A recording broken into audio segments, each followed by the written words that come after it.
এই বন্ধুরা কেমন আছো সবাই? আজকে আমি তোমাদের মাঝে আবারও নতুন একটা ভিডিও নিয়ে আসলাম। আজকে আমরা শিখবো যে ক্যাপকাট দিয়ে কিভাবে ইন্ট্রো বানানো যায়, ঠিক আছে? তো আমরা ফার্স্টে চলে যাব ক্যাপকাটে। ক্যাপকাটে যাওয়ার পরে আমরা এখান থেকে একটা নিউ প্রজেক্ট ক্লিক করব। তো নিউ প্রজেক্টে যাওয়ার পরে আমার ডেসক্রিপশন বক্সে একটা লিঙ্ক দেওয়া থাকবে, এটা আপনারা ডাউনলোড করে নেবেন।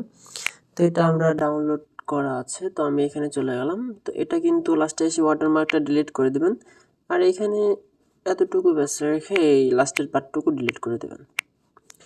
দেওয়ার পরে আপনি এখন সাউন্ডটা একটু কমাই নিন। তো দেখেন এখানে কিন্তু এরকম একটা লোগো স্টেপ আছে। তো এরকম আপনি ইউটিউবে অ্যাভেলেবল পাবেন, ঠিক আছে? আপনি ইউটিউব থেকে ডাউনলোড করে নিতে পারেন। তো এখানে আপনাকে যেটা করতে হবে, ব্যাস এতটুকু এসে আপনার এখানে টেক্সে চলে যাবেন, তারপরে অ্যাড টেক্স, তারপরে এখানে আপনি আপনার নাম টাম যেটা হোক, আপনার চ্যানেল নেম, তো এটা লেখার পরে আপনি এখান থেকে ফন্টে চলে যাবেন।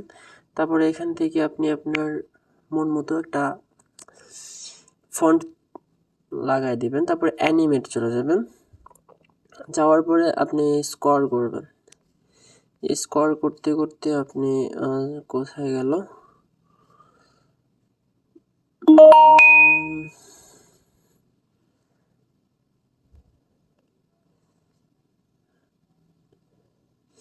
এতগুলো অ্যানিমেশনের মধ্যে ওইটা কই, আমি খুঁজতেছি। ব্লার, ওকে, পেয়ে গেছি। তো এই যে ব্লার উইথ একটা অ্যানিমেশন আছে, এটা আপনি সিলেক্ট করে দেবেন। তারপরে এটা আপনি হাই করে দেবেন, ঠিক আছে? তো এখন মোটামুটি আমাদের ইন্ট্রো বানানো শেষের দিকে। তো আপনি এখন একটু দেখতে পারেন, ঠিক আছে? এই যে আমাদের ইন্ট্রো কিন্তু কমপ্লিট হয়ে গেছে। তো এখানে আপনি আপনার একটা ভয়েস দিতে পারেন কিংবা একটা মিউজিক দিতে পারেন। তো এটা কিন্তু সুন্দর একটা ইন্ট্রো হয়ে গেছে, মাত্র 1 মিনিটের একটা কাজ, ঠিক আছে?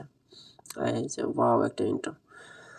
তো যাই হোক, ভিডিও এতটুকুই। তো ভালো লাগলে অবশ্যই লাইক করবেন, কমেন্ট করবেন, সাবস্ক্রাইব করে পাশে থাকবেন। ভালো থাকবেন সবাই।